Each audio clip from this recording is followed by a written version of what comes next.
vivre au quotidien la plénitude de la bénédiction en Jésus-Christ. On continue toujours dans la bénédiction de Jésus-Christ. Amen. Au premier dimanche, on a dit que nous étions bénis en Jésus-Christ. Parce que Jésus qu'on a accepté est la source de notre bénédiction. Donc, quand on vit en lui, nous sommes bénis, nous jouissons de sa bénédiction. Et nous avons dit, ça c'est le premier dimanche, que quand Dieu a créé l'humanité, les hommes, il a béni tous les hommes en Adam et Ève. Donc ça fait que aucun homme sur la terre n'est maudit. Parce que quand Dieu nous a créés, il nous a bénis. Mais souvent quand nous croupissons sous le poids des influences de la malédiction, ce sont nos choix. Vous voyez, non? On a dit que ceux qui sont en Christ, eux, ils ont la bénédiction de Jésus en entièreté et éternellement. Donc, on doit accepter ce fait-là. Ce n'est pas parce qu'on a vu avec nos yeux ce qui ne va pas, mais ce qui va qu'on peut tout de suite déterminer qu'on est béni ou pas. Non. Jésus nous a dit qu'on est béni. Et le verset qu'on a pris pour soutenir, il y a plusieurs versets, mais celui sur lequel on s'est attardé, c'est Éphésiens 1, le verset 3. Amen. Et dimanche dernier, nous avons vu la puissance de la bénédiction en Jésus-Christ. Et quand on a parlé, on a relevé deux faits. Le premier fait, c'est que la bénédiction que Jésus nous a donnée là, elle ne peut pas nous échapper, pas partir.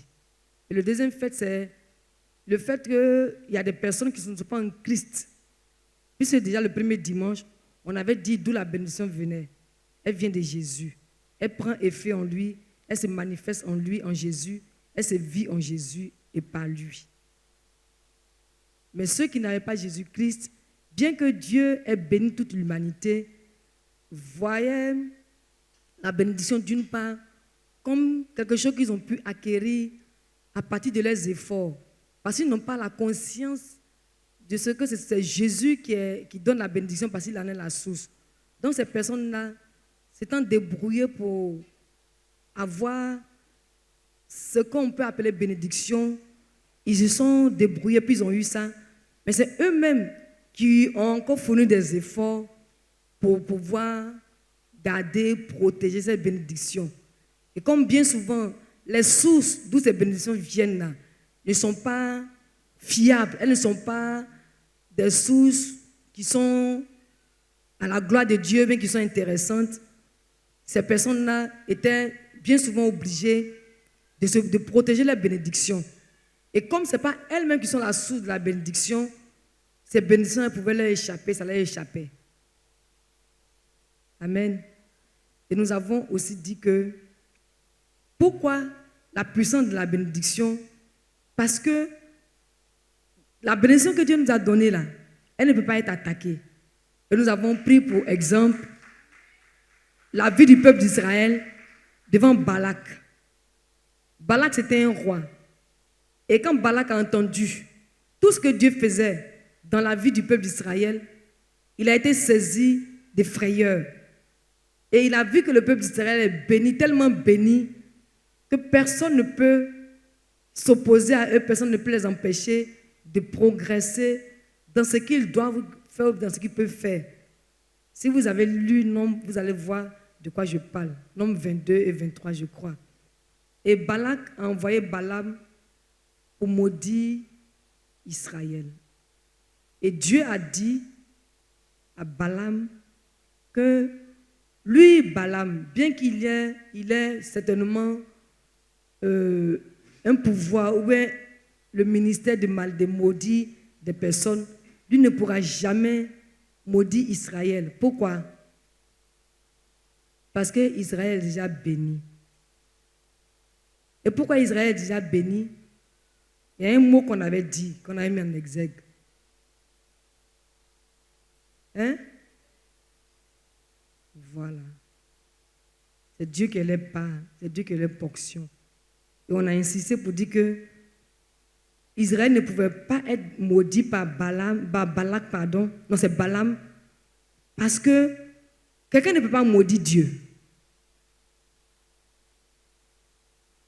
C'est là qu'on a chanté avant de commencer que si l'Éternel a béni, personne ne peut maudire. Donc jusque-là, nous savons que nous ne sommes pas maudits. Nous ne sommes pas maudits parce que depuis la Genèse, Dieu a fait tout pour que l'homme soit béni. Lui-même a prononcé que nous sommes bénis. Et puis nous a dit ce que nous devons expérimenter et voir pour nous prouver que lui nous a bénis. C'est là la cité, l'enfantement et tout ce qu'on a vu dans Genèse 1, le verset 28. Amen.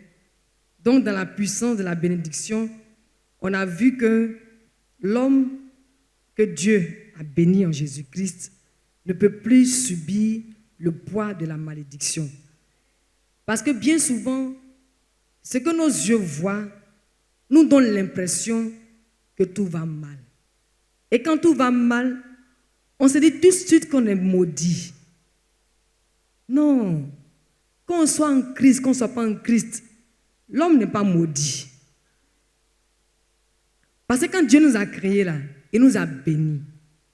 Maintenant, pour celui qui peut expérimenter la plénitude et la profondeur de la bénédiction, c'est celui qui s'est donné à Jésus. Parce qu'en se donnant à Jésus, il s'est mis sous le couvert, sous l'autorité de Jésus, qui est le maître et le Dieu de la bénédiction. Donc lui, il jouit pleinement de la bénédiction. Lui n'a plus besoin de se débattre pour pouvoir montrer des choses physiques comme des biens qui prouvent que lui, il est béni. Non.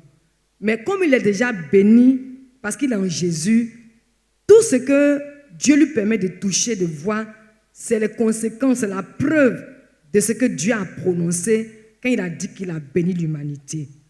On a fait la part des choses entre l'opulence, l'aisance et puis la bénédiction.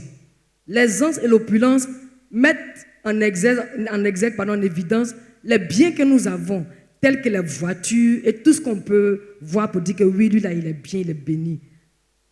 On a dit qu'il y a une différence.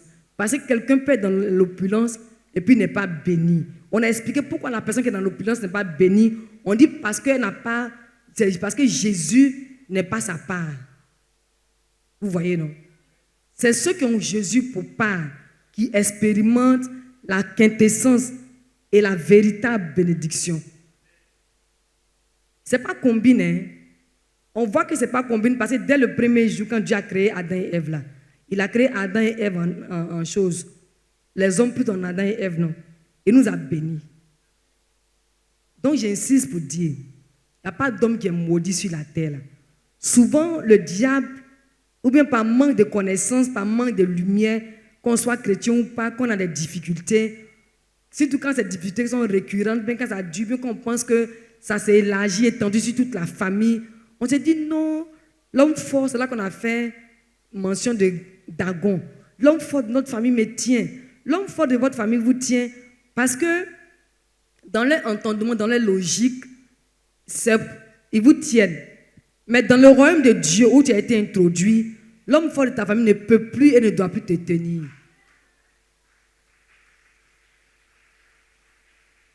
C'est la parole de Dieu qui le dit. Donc, celui qui est en Christ ne doit plus se voir maudit. Et celui qui n'est pas en Christ, qui est dans une certaine aisance, dans une certaine opulence, il ne doit pas se tromper pour dire que c'est la bénédiction. Parce que Jésus n'est pas sa part dans ce qu'il possède là. On a donné plusieurs exemples. Le fait que Dieu ait béni l'homme, l'humanité, dans la conscience de l'homme, il sait qu'il doit avoir des biens.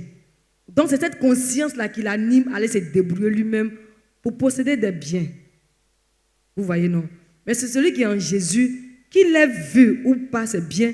Mais comme Jésus est sa part, là, lui, il a déjà ses biens. Là. Il a déjà ses biens. Là. Et cela, on a dit que ce n'est pas utopique. Mais c'est ce qui nous fatigue là. C'est parce qu'on veut forcément voir d'abord avant d'apprécier. Avec le Seigneur Jésus, il faut accepter sa parole pour pouvoir apprécier. C'est pourquoi le thème d'aujourd'hui. Comment expérimenter au quotidien la plénitude de la vie en Jésus-Christ. Nous parlons, nous disons au quotidien parce que aussi longtemps qu'on vivra sur cette terre, chaque jour doit se lever. Hier, c'était hier, non? On a eu pour hier, on a vécu pour hier, on a expérimenté pour hier. Il n'y a pas aujourd'hui, non? Qu'on veut vivre, qu'on veut expérimenter. Mais comme Dieu nous a bénis, la bénédiction d'hier, là, on peut expérimenter la bénédiction d'hier aujourd'hui dans tous les âges.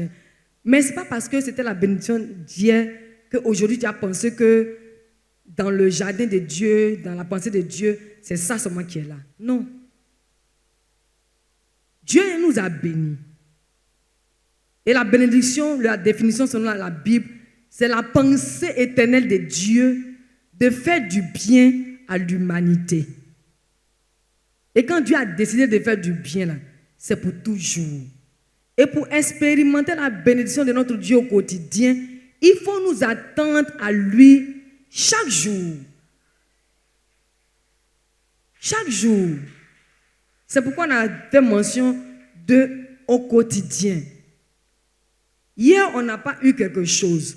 Ça ne veut pas dire que comme on n'a pas eu ça hier, aujourd'hui, on n'aura pas ça. Non.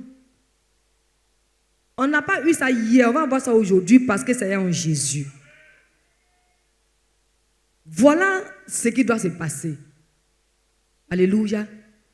Et pour vivre au quotidien la plénitude de la vie en Jésus-Christ, nous devons croire en la bénédiction. Et pourquoi nous croyons en la bénédiction? Parce que c'est Jésus qui nous a dit que nous sommes bénis. Et la parole de Jésus, on croit sa parole. C'est ça, non? Voilà. Il nous faut croire dans le fait que Dieu dit qu'il nous a bénis. Il faut croire ça.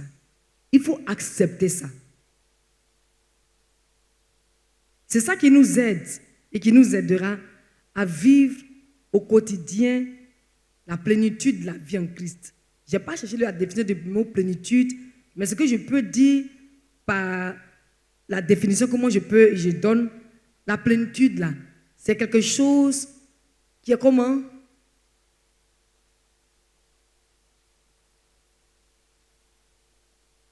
Bon, cherchons la définition de plénitude pour que nous tous on soit au même pied, au même truc d'information.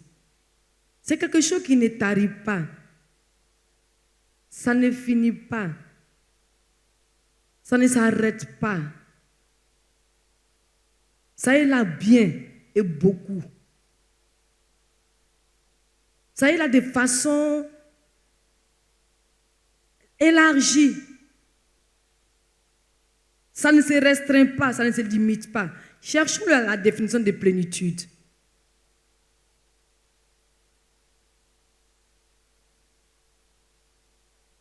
État de ce qui est complet dans toute sa force. Ça, c'est un mot encore très fort. Dans toute sa force. Ça ne diminue pas. C'est complet. Ça veut dire que ça ne s'est pas effrité. Donc, il nous faut accepter le fait que ce que Dieu a dit de nous là, c'est ça. Ça, c'est la première attitude, la première disposition qu'un cœur d'enfant de Dieu doit saisir pour vivre au quotidien la plénitude de la bénédiction en Jésus-Christ. Vous voyez, non? Il faut savoir que ce que Dieu nous a dit là, c'est vrai. Ça ne varie pas. Ce n'est pas circonstanciel. C'est sans condition. Vous voyez, non? Et donc, on a besoin, pour vivre pour une vie au quotidien, pour vivre, la plénitude de la vie en Christ au quotidien, nous devons croire en cette bénédiction, d'abord l'accepter. Et ce, selon les principes que Dieu a établis par rapport à la bénédiction en Jésus-Christ. Ces principes, on les a déjà cités dimanche dernier. Mais l'un des principes qu'on peut citer aujourd'hui, c'est que Jésus est notre part. Quand la source de la bénédiction est notre part, est-ce que nous pouvons être dans une position ou dans une disposition de quelqu'un qui manque de quelque chose. Vous voyez, non? Ce n'est pas parce qu'on ne voit pas que ça nous manque, non. Ça ne nous manque pas. Dieu nous a bénis. Il nous a fait du bien. Et dans Éphésiens 1, le verset 3, il dit qu'il nous a bénis de toutes sortes de bénédictions spirituelles dans les lieux célestes en Jésus-Christ. Et quand le jour où on a fait mention de ce verset, quand on a parlé des spirituels, nous avons dit spirituel, ça veut dire que c'est des choses qui ne sont pas non seulement soumises à notre appréciation, mais ce n'est pas que nos yeux les voient et nos mains les touchent, nos oreilles les entendent. C'est-à-dire que c'est tout ce que nous, on peut voir tout de suite pour être d'accord là. C'est de ça que Dieu parle quand il parle des spirituels. Mais quand on parle des spirituels, on fait tout de suite mention du nom de Dieu. On fait allusion à l'œuvre de Dieu. Alléluia. Nous n'étions pas là quand Jésus a créé les cieux et la terre. Mais c'était dans son esprit. C'est pourquoi quand il a parlé, c'est venu à l'existence. C'est la même chose, hein. Dieu nous donne l'information. Je pourrais même dire, par la grâce de Dieu, que Dieu a donné l'information à ce qu'il a appelé. Par exemple, quand il a dit que la terre soit, il a dit à la terre que je t'informe que tu dois être. Et la terre fut.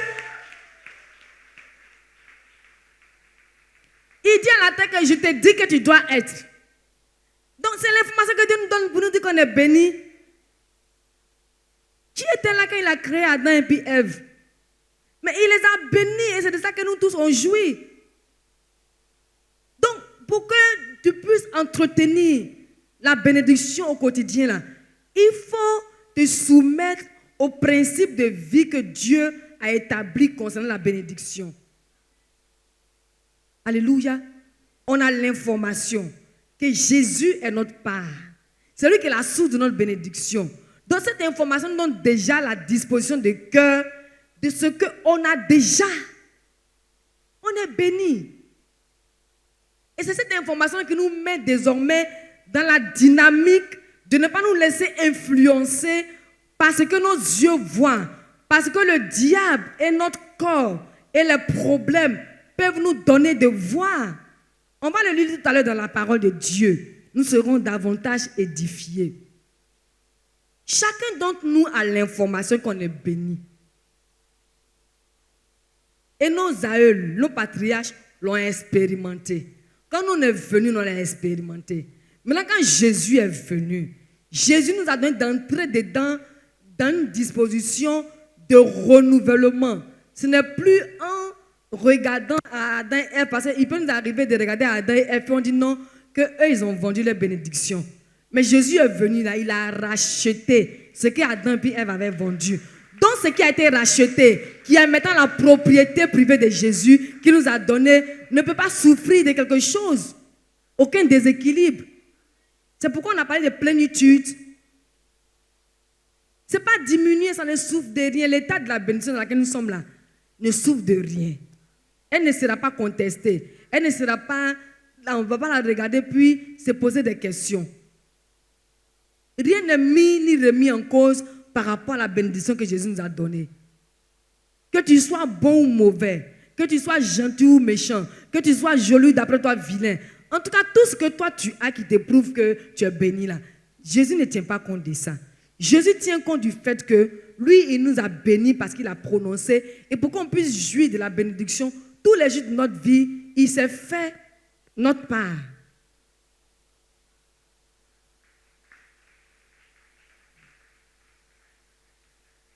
Et pour vivre au quotidien cette bénédiction-là, il faut accepter cela. Est-ce que Jésus est déjà venu sur la terre? Pendant qu'il est sur la terre, Jésus a dit que lui, il est malade, que la maladie l'a vaincu. Est-ce que Jésus a dit qu'il n'a pas l'argent, que la pauvreté l'a vaincu? Bien au contraire, quand on lui a demandé de payer l'impôt, il a fait quoi? En tant que celui qui domine sur la terre et dans le ciel, il a ordonné. Est-ce qu'en temps normal, est-ce que l'argent traîne dans le ventre de tous les poissons? Donc pourquoi l'argent s'est trouvé dans le ventre de ce poisson-là? Jésus a ordonné. Et puis il a dit, ils sont allés prendre dans le poisson l'argent et puis il a payé le tribut. Je crois que c'est l'impôt. C'est ça, non? C'est comme ça. Celui qui veut vivre au quotidien la plénitude de la bénédiction de Jésus-Christ doit savoir que premier là, Jésus est ton papa. Comme Jésus n'a jamais été pauvre, toi tu n'acceptes pas la pauvreté. Ce qui fait qu'on n'arrive pas à vivre pleinement les promesses de Jésus, on fait beaucoup plus attention à ce que nos yeux voient. Donc de façon subtile ou même avérée, nous rejetons ce que nos yeux ne voient pas, mais qui sont vrais en Jésus. Comment une soeur qui n'est pas mariée, et puis on dit que Jésus a payé pour qu'elle se marie. Est-ce que, tant qu'elle n'a pas encore vu son mari là, est-ce qu'elle est sûre qu'elle est mariée? Non, disons la vérité, qu'elle est sûre qu'elle est mariée. C'est le contraire que Jésus veut qu'on ait comme attitude. Tu n'as pas encore vu, mais sois sûr. Sois sûr. Il faut avoir l'assurance de ce que Jésus a dit nous concernant. Sois sûr. Alors que nous, bien souvent, comme on ne voit pas, ça n'entre pas dans notre logique. Ça n'entre pas dans notre domaine de définition. Nous, les hommes, c'est quand tu vois que tu dis ça y est là. Mais Jésus, il dit qu'il t'a déjà donné, bien que tu ne vois pas. Amen. Comme Jésus a dit qu'il t'a donné, même tu as ça. Une femme que la médecine a déclarée infertile, bien que la parole de Dieu ait dit qu'il n'y a pas d'infertile dans la maison de Dieu. Non seulement elle accepte ce qu'on lui a dit, et puis elle rejette ce que Jésus a dit. Mais entre le médecin et puis Jésus, qui a parlé avant qui?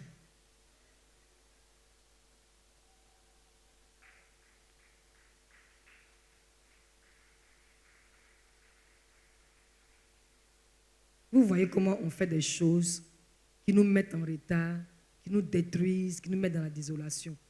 Et ça, c'est des fatigues inutiles. Parce que là où Jésus n'a pas dit qu'on est, lui où il n'a pas mis là, c'est là-bas où on allait se cacher, s'enfuir nous-mêmes. Et puis on veut que lui-même n'a qu'à venir se débrouiller pour nous enlever. Est-ce que nous envoyez là-bas? Aïe, si moi je donne le stylo au mari de Marie-Laure, qui prend le stylo, il sait ce qu'il va faire avec le stylo. C'est pour écrire avec nous. Maintenant, s'il prend, qu'il met dans sa poche, derrière ses oreilles, ou bien en bas de ses épaules dans son costume, souvent même tu mets là, c'est pas que ça y est là-bas. Parce que c'est pas où ça doit être que ça y est. Le stylo est dans le sac, dans la Bible ou bien dans ta main. Là, quand tu en as besoin, vous voyez, je viens avec ça à côté. Mais si je mets ça ici, là, je serai obligé de soulever, tout va enlever. Vous voyez toute cette fatigue-là, non? C'est dans ça qu'on se met. Entre le diable et puis Jésus, là, Jésus a parlé avant le diable. C'est pour lui là qui est vrai. C'est pour lui qui est cacheté. Mais nous, c'est l'information qu'on a actuellement là qui nous conditionne. C'est de ça qu'on tient compte. C'est ça qu'on prend en compte. Donc, en ayant une telle attitude, ça veut dire qu'on a rejeté l'information éternelle et divine de Dieu. C'est ce qui fait qu'on a des difficultés pour entretenir la bénédiction au quotidien et pour vivre dans la plénitude de cette bénédiction-là. C'est ça qui fait. Donc désormais, pour vivre au quotidien la plénitude de la vie en Jésus-Christ, première attitude, il nous faut accepter que Jésus est notre part. Il faut accepter tout de suite ce que Jésus a dit de nous. La semaine dernière, on a dit qu'il est notre bénédiction. Notre bénédiction n'est pas attaquable parce qu'il est notre part, c'est ça, non? Maintenant, pour vivre ça pleinement, là, il faut accepter ça. Ce n'est pas quand tu as reçu que tu dis que tu es béni. Mais avant même que tu n'aies vu, sache que tu es béni. Ce n'est pas ce que tu as vu qui fait que tu es béni. C'est ce que Dieu a fait pour toi. Ce qu'il a disposé pour toi, là. C'est ça qui fait que tu es béni, parce que c'est lui qui parle. C'est lui qui a parlé. La foi vient de quoi? Et ce qu'on entend vient de qui? Mais c'est ça.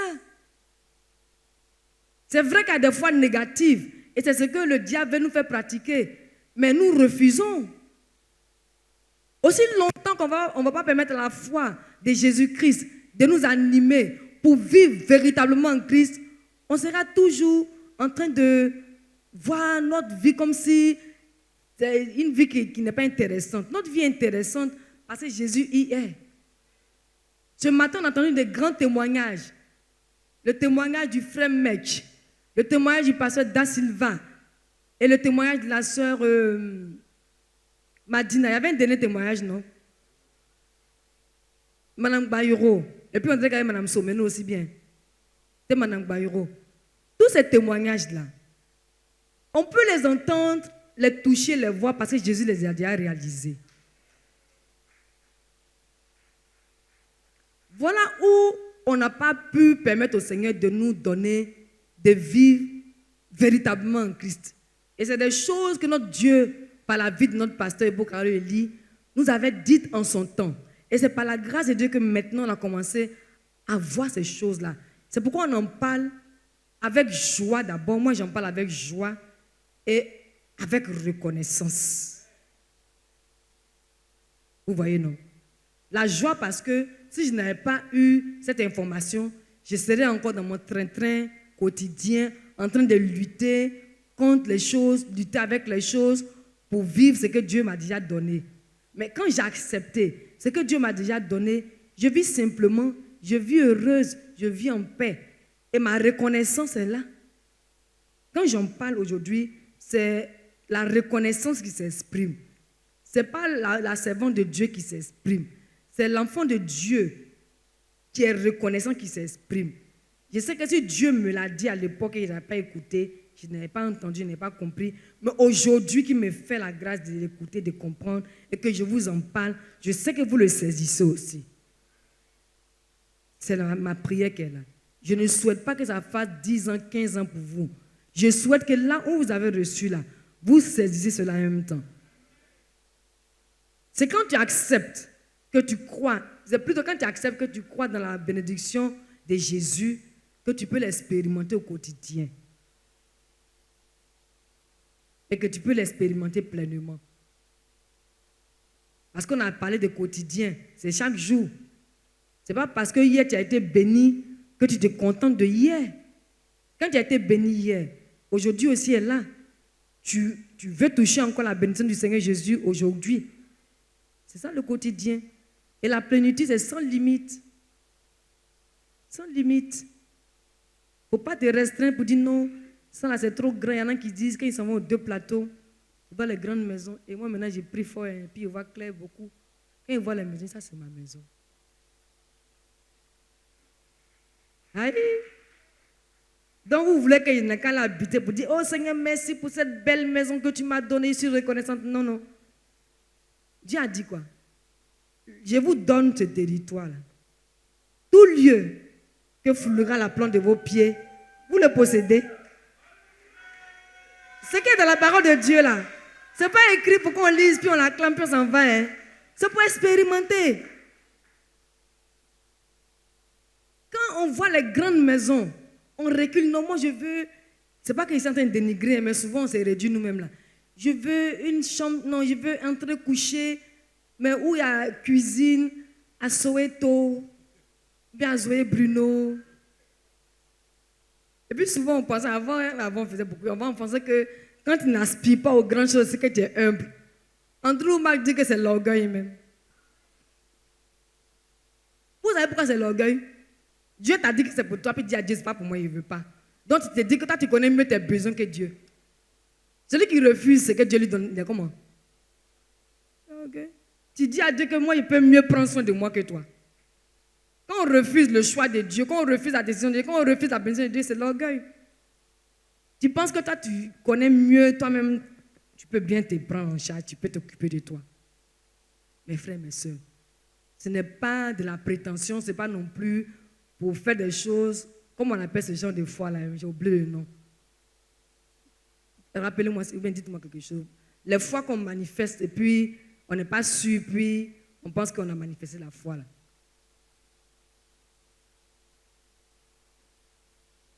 Non, c'est les faux zèles. Voilà. Il y a aussi les croyances. C'est-à-dire que toute foi qu'on manifeste, c'est en Jésus. Si quelqu'un, lui, manifeste une foi, ou ce n'est pas en soumission à Jésus, en confiance en Jésus, en rapport avec Jésus, lui, il va avoir la maison là. Parce que lui, il se sent trop considéré bien, c'est lui qui est digne de ça, ou bien pour faire voir les choses. C'est-à-dire que c'est ce qu'on pense dans nos cœurs là, qui paie à part des choses. Si tu sais que Dieu t'a donné la maison, que Dieu t'en a rendu digne, tu appelles. Mais si tu es dans une position autre que ce que Dieu veut de toi, ou bien ce que Dieu a présenté te concernant, que tu es en train de marcher dans toi-même ta voie, non, ça c'est un faux zèle, c'est une fausse croyance. Alléluia. Et pour manifester la foi au quotidien, il ne faut pas nous laisser faire. On ne doit pas se laisser faire parce que quand ça vient là, ça nous attaque nous. Voilà. On ne doit pas accepter d'être attaqué par rapport à la puissance de la bénédiction. Donc quand tu ne te laisses pas faire, quand ça vient là, tu fais comment? Non pas résister même, c'est ce qu'elle vient de dire. La détermination. La détermination.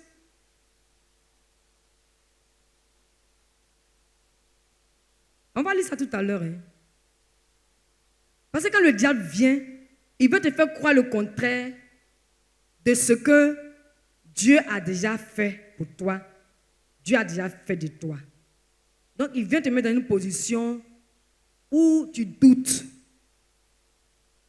Aujourd'hui, ce sur quoi le Seigneur veut mettre l'accent là, c'est pour éloigner de nos cœurs, de nos pensées, le doute par rapport à ce qu'il a fait de nous. Parce que quand les situations arrivent là, le doute vient pour nous dire, mais est-ce que, et puis on va en arrière. C'est la détermination. Quand quelqu'un t'attaque, est-ce que tu te livres? Non, tu ne te livres pas. Et quand il attaque chaque jour, tu ne fuis pas. Parce que tu sais, ta force de frappe, notre force de frappe c'est qui? Bien entendu. Et notre force de frappe a fait quoi au diable? Il a vaincu. C'est pas anodin ce qu'ils sont en train de dire. Hein. Parce que souvent, c'est Isabelle, souvent, là où le problème se passe à nous, avec nous les chrétiens, là, on n'apprend pas à vivre en Christ au quotidien. Avant même de saisir la plénitude, là, c'est le quotidien, là, c'est la somme du quotidien, là, qui nous fait voir comment on a vécu, non? Parce que c'est un qui fait une quantité. Si aujourd'hui, c'était bon, demain quand c'est pas bon, après demain c'est bon, ça fait en dents de scie. C'est cette façon de vivre comme la courbe qui n'est pas directe. Dieu veut nous délivrer. Parce que de façon consciente ou inconsciente, c'est comme ça que nous les chrétiens on vit. Aujourd'hui c'est bon. Demain c'est pas bon. 3-4 jours c'est bon. 7-8e jour c'est pas bon. Mais tous les jours avec Jésus c'est pas bon tous les jours. Et qu'est-ce qui fait que on n'apprécie pas le fait que, ou bien on ne saisit pas le fait que ça doit être bon tous les jours? C'est ce qu'on voit. C'est ce qu'on voit. Donc ce qu'on voit là fait que on rejette ce que Dieu a dit de toute éternité. Est-ce que quand Dieu a créé chacun d'entre nous là, est-ce que Dieu nous a mis sous un poids de malédiction? Non. Ne serait-ce que ça seulement. Même si je n'ai rien vu sur cette terre. Ce que Dieu a dit là est plus vrai que ce que mes yeux voulaient voir sur cette terre. Acceptons la vérité de Dieu et laissons tomber notre vérité, qui sont, on peut caractériser les pensées populaires. Quand on est sur la terre, là, il y a des indices, il y a des principes de vie que les hommes ont établis. C'est ça qu'on suit, qu'on le veuille ou pas. Et c'est ce que nous, les chrétiens aussi, on suit. Toi, tu es chrétienne, tu es allée à l'hôpital, la médecine t'a déclaré infertile. Et puis, toi, tu viens, tu pleures. Ce n'est pas que le diagnostic du médecin est faux, non. Ton corps présente ça. Et le médecin, lui, il ne peut qu'ausculter ton corps. Et ton corps, seulement que le médecin voit. Mais quand Dieu t'a créé, tu étais dans sa pensée, dans son esprit. Et puis, tu appelles à l'examen. Ce qui est spirituel est toujours au-dessus de ce qui est.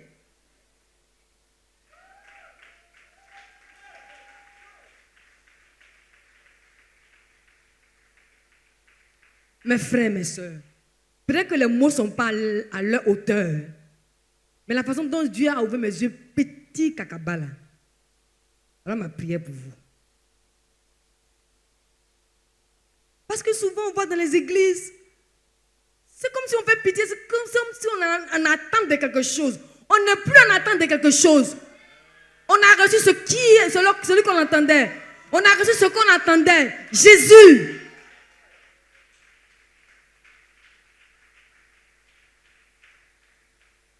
On n'est plus en attente de quoi que ce soit.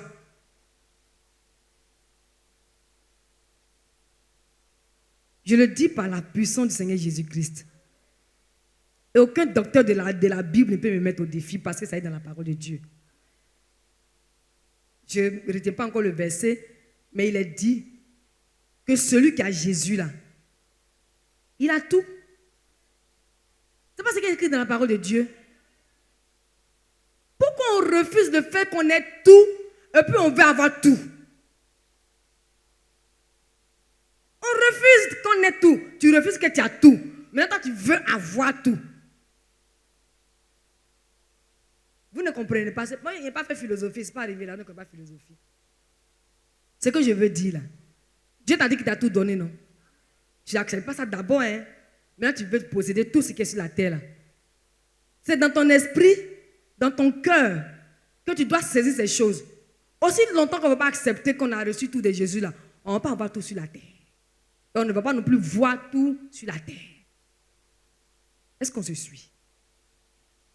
Nous ne sommes plus en attente de quoi que ce soit. Tout ce qu'on reçoit là, c'est ce que Jésus a déjà fait. C'est pourquoi quand le pasteur Dasliva, le pasteur Sigé prie pour nous là, ça se réalise. C'est parce que ça est dans Jésus, dans son royaume. Et comme ils sont des hommes du royaume de Dieu, quand ils parlent, le royaume de Dieu écoute, le royaume de Dieu entend, et ça se manifeste sur la terre.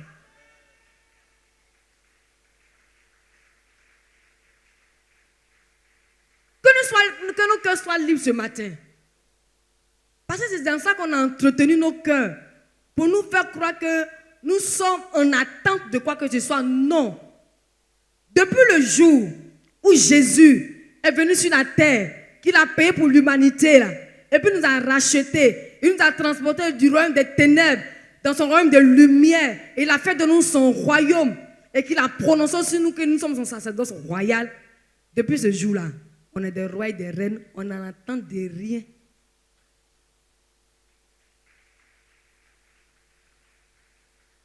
Peut-être que ça nous choque. Donc ils m'ont dit, mais elle a tout alors. Moi j'ai tout. J'ai couru après actuellement où s'arrêter là. C'est pourquoi il veut que nous tous soyons comme ça. Souvent je suis effrayée, mais comment quelqu'un peut être en paix quand fatigué? Et ce n'est pas moi, hein? C'est Jésus. Ça, c'est des témoignages que notre pasteur nous rendait à l'époque. Elle a chanté un cantique. Épanoui, oh, épanoui, oh, il n'y a pas femme plus épanouie que moi. Elle n'était pas encore mariée, elle n'avait pas encore d'enfant. Hein. On n'était pas encore à cette église, on faisait nos cultes sous les tentes. Souvent, on nous chasse où on s'en fait culte là. Et puis elle regarde, c'est puis elle dit qu'elle est épanouie. C'est pourquoi? Parce que elle sait que son Dieu lui a tout donné. Et il y a un passage dans l'Hébreu qui dit, ceux qui manifestent la confiance en Jésus, qui savent que Dieu parle, puis ça se réalise là. Même quand ils n'ont pas vu, ils n'ont pas touché, même quand ils s'en vont, ils saluent ça. De loin. Elle n'est plus au milieu de nous. Hein. Mais voilà son témoignage. Bon nombre d'entre vous ne l'avez pas connu. Mais quand vous nous voyez nous trois, et puis quand vous voyez vous-même là, vous voyez le fruit qu'elle était. Un fruit réel issu du royaume de Dieu. Le message qu'elle nous annonçait, c'était un message de vie. Bien qu'on ne comprenait pas vraiment avant, mais maintenant on voit que c'est un message de vie. Le message de vie, c'est le message qui annonce le royaume de Jésus sans faux fuyant, sans artifice. Voilà. C'est le message de vie qui est là. Quand un message est annoncé au nom de Jésus, sans artifice, sans faux fuyant, c'est un message de vie. Quelqu'un n'a pas venu si lui dire que non, comme tu n'es pas encore marié, tu n'es pas béni. Mais ce n'est pas être béni que Jean-Baptiste vient. Ceux qui veulent se marier, là, recevez la bénédiction du mariage. Recevez. Oh, oh. Je dis, on est en attente de rien. Parce qu'on a tout. Si on accepte ça, on va avoir tout. Et on va avoir tout. Vous comprenez, non? C'est Caroline. On s'en de la parole de Dieu, s'il te plaît. C'est pourquoi on a commencé par la pluie, le vent souffleront, Satan se déchaînera, mais ma maison est en Jésus. Je n'aurai jamais, jamais peur. Parce que souvent, les choses de la vie nous font peur. Mais est-ce que c'est vrai? Même est-ce que c'est pas... Non, non, non, non, non, non. C'est Caroline, on s'en va, s'il te plaît, ma chère sœur bénie. Amen. Alléluia. Amen. Nous lisons la parole de Dieu dans le livre des Psaumes, Psaume 125, du verset 1 au verset 2. Cantique des degrés. Ceux qui se confient en l'Éternel sont comme la montagne de Sion. Elle ne chancelle point, elle est affermie pour toujours. Des montagnes entourent Jérusalem. Ainsi, l'Éternel entoure son peuple dès maintenant et à jamais. Psaume 23, du verset 1 au verset 6. L'Éternel est mon berger, je ne manquerai de rien. Il me fait reposer dans de verts pâturages. Il me dirige près des eaux paisibles. Il restaure mon âme. Il me conduit dans les sentiers de la justice à cause de son nom. Quand je marche dans la vallée de l'ombre de la mort, je ne crains aucun mal, car tu es avec moi.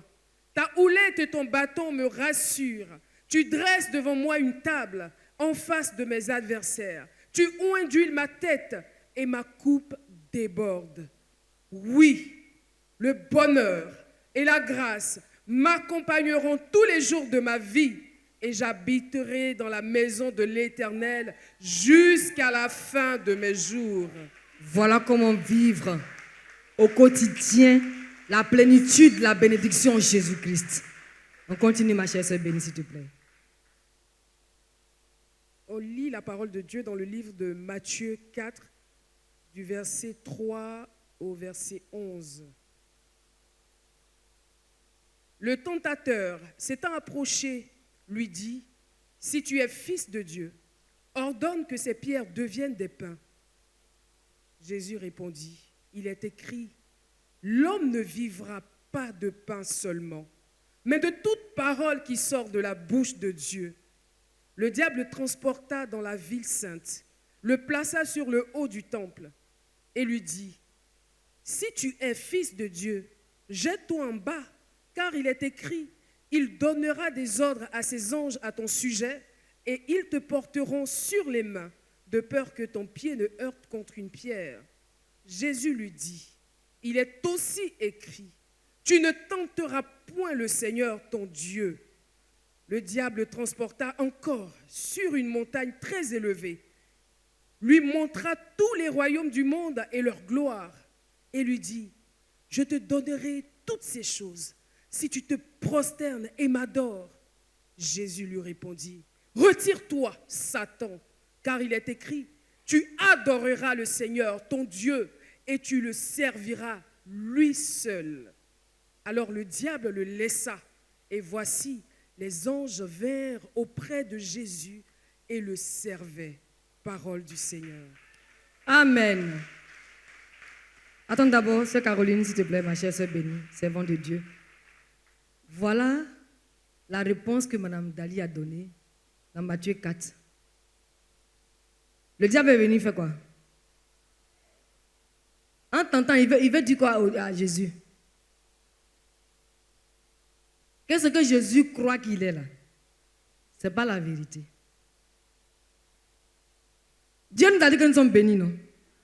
Il va nous dire, ce que Dieu vous a dit là, ce n'est pas la vérité. Maintenant, regarde. Toi-même, il faut te regarder. Puis, le diable, de toute façon, il parle mal. Il ne dit pas beaucoup de mots, hein, mais il dit des mots précis, puis saillants. Maintenant, regarde-toi. Quand tu dis à quelqu'un, regarde-toi là, ça veut dire beaucoup de choses. Mais qu'est-ce que Jésus a fait? Non, pas ramener la parole. Jésus a ramené au diable ce que le diable lui-même il sait, mais qu'il veut ignorer. Le diable n'ignore pas qu'on est béni. Hein? Il n'ignore pas ça du tout. Il sait. Mais il vient pour voir si nous aussi on sait. Et comme souvent on pense qu'on ne sait pas. Parce que quand on pense quand je dis qu'on pense qu'on ne sait pas, on n'a pas accepté. Parce que j'ai dit au départ que pour vivre au quotidien la plénitude de la bénédiction en Jésus-Christ, il faut croire dans la bénédiction, il faut accepter. Ce n'est pas parce que j'ai porté Ayon aujourd'hui que moi je ne suis pas béni. Ce n'est pas Ayon qui détermine ma bénédiction. Amen. Il a vu, il s'est dit que Jésus est en position de faiblesse. Souvent, le quotidien, les situations qu'on vit au quotidien, on appelle de quotidien plénitude, c'est les deux mots. Les situations qu'on vit au quotidien nous donnent toujours, très souvent, pardon, le contraire de ce que Dieu a dit de nous et ce qu'il a fait pour nous. Donc, il profite. Il a profité. Parce qu'il a vu que les circonstances, la condition dans laquelle Jésus était, lui était favorable à lui, le diable.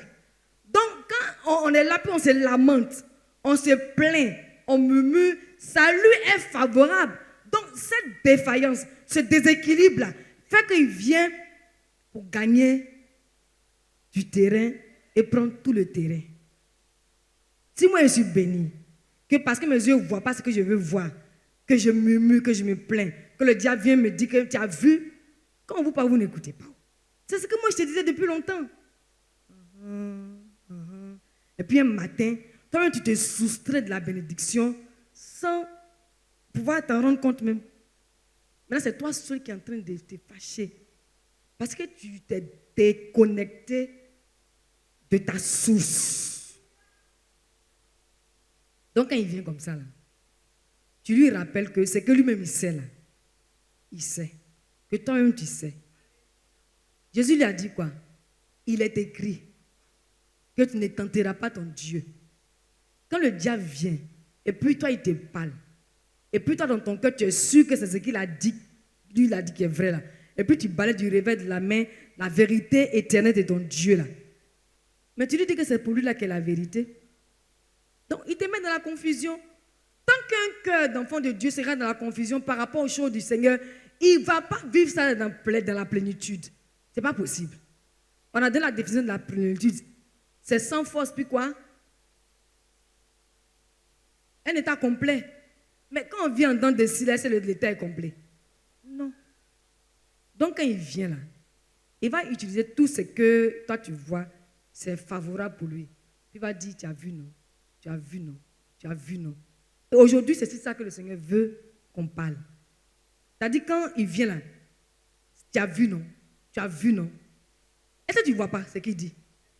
C'est des choses que tu vois, il ne vient rien te rappeler. Il ne te donne aucune information. Il prend ce que toi tu sais pour te parler. C'est ce que Jésus sait là que le diable a pris pour lui parler. Et comme Jésus sait que le diable sait, mais il n'a pas la connaissance, il n'a pas la révélation de ce que Dieu a dit dans sa parole. C'est ça que Jésus lui a dit. Toi tu sais, tu as la connaissance, tu as l'information, mais tu as la révélation. Donc c'est sur la base de la révélation que Jésus lui a présentée là. Il est parti. Donnons la révélation de notre, comment on appelle ça, notre statut, notre position au diable. Notre position, notre statut, là, on est béni. Donnons-lui ça. Et ça, c'est au quotidien. S'il est venu aujourd'hui, là, c'est dimanche, non, il va venir demain lundi.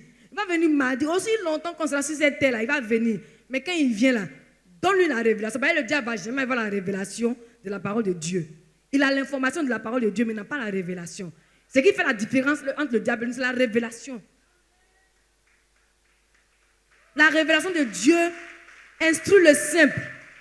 Et elle le rend sage. Elle lui permet la révélation lui permet de voir son Dieu tel que son Dieu est. Le diable ne voit pas Jésus tel que Jésus est. Parce qu'il n'a pas la révélation de la gloire de Jésus. Vous voyez, non? Il reste 2 passages maintenant. Non? Faut descendre les 2, s'il te plaît. Psaume 91, verset 1. Celui qui demeure sous l'abri du Très-Haut repose à l'ombre du Tout-Puissant. Hébreux 11, verset 6. Or, sans la foi, il est impossible de lui être agréable, car il faut que celui qui s'approche de Dieu croit que Dieu existe et qu'il est le rémunérateur de ceux qui le cherchent. Parole du Seigneur. Alléluia. Alléluia. Notre Dieu est bon. Notre Dieu est bon. Le psaume 125 nous a permis de savoir que notre bénédiction, là, on doit être sûr de ça. Vous voyez, non? La certitude.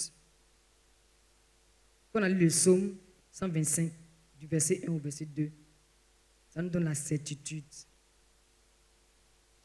Vous avez vu, non? La certitude de notre bénédiction. Le psaume 23 nous donne de savoir que la bénédiction de Dieu ne souffre d'aucune défaillance, faiblesse, tout. Parce que dans le psaume 23, comment on appelle ce temps-là? C'est un passé quoi? Un présent quoi? Voilà. Ça, c'est l'aspect au quotidien. Au quotidien, non? L'Éternel est mon berger. Je ne manquerai de rien. Hier, il n'a pas manqué de quelque chose. Aujourd'hui non plus. Il me fait reposer dans des verts pâturages. Ça continue. Donc le psaume 123, le psaume 23, vient nous dire que notre bénédiction, là, elle est là. On l'expérimente. Elle nous a été donnée de façon pleine. Pas diminuer. Vous voyez, non? Maintenant, Matthieu 4 qu'on a lu là, c'est ce que Dieu nous donne de ses yeux aujourd'hui. Ça va venir te dire que tout va mal. Mais toi aussi, il faut lui dire que tout va bien. C'est aussi vrai, aussi simple que ça. Alléluia.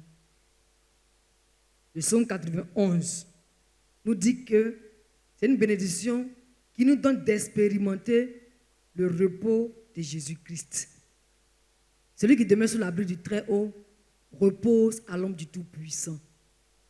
Notre bénédiction qu'on a là, on ne va pas se débattre pour la protéger. On ne va pas se débattre pour la rechercher parce que Dieu nous l'a donnée. Et au quotidien, nous devons saisir et percevoir cette réalité divine. Alléluia. On vit en Jésus sa bénédiction sans difficulté, sans se débattre. Alléluia. Maintenant, Hébreux 11, le verset 6.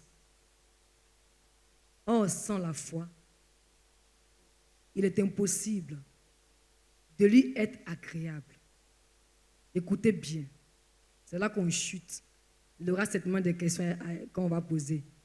Or, sans la foi, il est impossible de lui être agréable.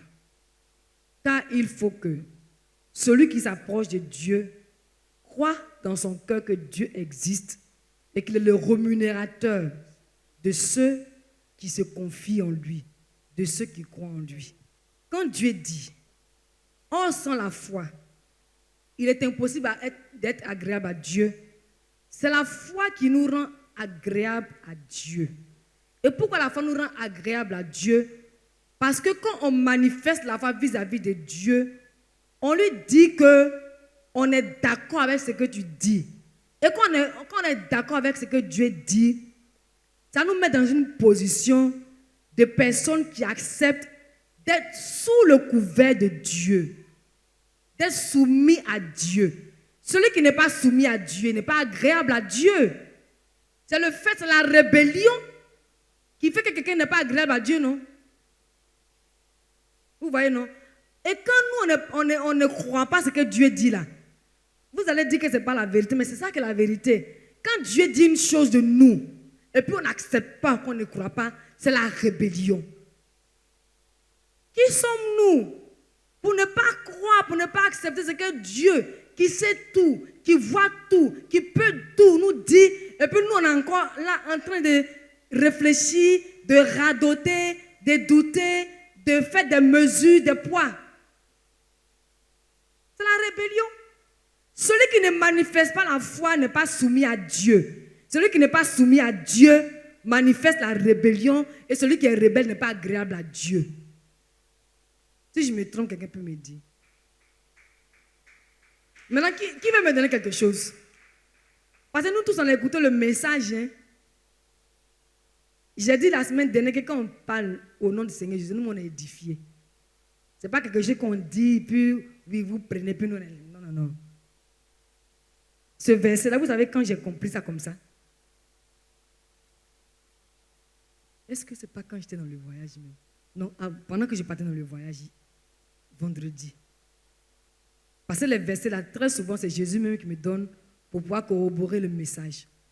Dans Matthieu 4, il a voulu que j'insiste, c'est ce qu'il m'a dit. Parce que quand le diable est venu tenter Jésus, Jésus ne s'est pas laissé faire. Il ne s'est pas laissé faire. Donc quand le vent contraire souffle, pour nous dire qu'on n'est pas béni, on ne doit pas se laisser faire. On doit rappeler au diable que nous, on est bénis. Parce que ce que le diable envoie, c'est le vent contraire. Là, il m'a dit d'insister là-dessus. Et c'est par là que j'ai commencé. Et quand Caroline a dit ce passage, je l'ai interrompu pour parler de ça, non. Parce que ce qui nous lutte très souvent là, c'est parce qu'on se laisse faire. Maintenant, ça, je crois que c'est jeudi, ou bien vendredi, mais c'est que c'est dans le voyage que j'ai capturé ce passage-là. Que celui à qui Dieu dit, tu es ci, tu es ça, tu as ci, tu as ça, et qui ne se met pas en mode acceptation, c'est un rebelle. Vous n'êtes pas d'accord? Et pourquoi c'est un rebelle? Mais pourquoi il doit se soumettre à Dieu? Pourquoi il doit se soumettre à Dieu? Vous allez maintenant prendre à faire des papiers partage là pour faire affaire. Pourquoi il doit se soumettre à Dieu? Oui, sœur Diago. Non, ce n'est pas encore ça. Ce n'est pas mauvais, mais ce n'est pas encore ça. Oui, vas-y. Non, ce n'est pas ça. On doit se soumettre à Dieu. C'est de la bouche de Dieu seul que sort la vérité. C'est pourquoi tout à l'heure je dis, mais qui sommes-nous pour ne pas être agréable à Dieu? Dieu sait tout. Quelqu'un qui sait tout avant qu'il ne te crée, avant que tu ne naisses, il te dit voilà pour toi. Et puis tu dis non, ce n'est pas pour moi. Mais Dieu dit que tu es béni, Dieu est béni. Et le fait qu'on soit dans des positions où on ne s'ouvre pas à Dieu pour expérimenter au quotidien la plénitude de la bénédiction en Jésus-Christ, nous sommes des rebelles. On ne lui est pas agréable. Ce n'est pas qu'il est en colère contre nous. Non, non, non, non, non. Il n'est pas en colère, mais c'est ce qui doit nous faire que Dieu nous regarde avec joie. Parce que quand Dieu est au ciel, là, c'est écrit dans la parole de Dieu, quand il est au ciel, qu'il voit comment nous on vit, comment on se comporte, que ça rentre dans ce que lui a fait, ses principes de vie, que ça le glorifie, il est content. Il est heureux. Et le premier dimanche, on a dit qu'on était le relais. Et sur le relais de la bénédiction, celui qui doit bénir, lui, il ne croit pas. Il est rebelle. Comment on va communiquer ça aux autres? C'est pourquoi Dieu envoie ce message. Pour qu'on le saisisse. Pour qu'on l'accepte. Pour qu'on le croie. Pour que, au-delà de tout ce qu'on peut espérer, qu'on peut attendre, ou bien qu'on peut qualifier ou juger d'être une bénédiction, qu'on sache que notre bénédiction en lui. Quand notre cœur est ouvert à ça, là, nous allons marcher chaque jour un peu plus dans la plénitude de la bénédiction de Jésus-Christ et nous serons agréables à notre Dieu. C'est là que j'ai fini. On se tient debout.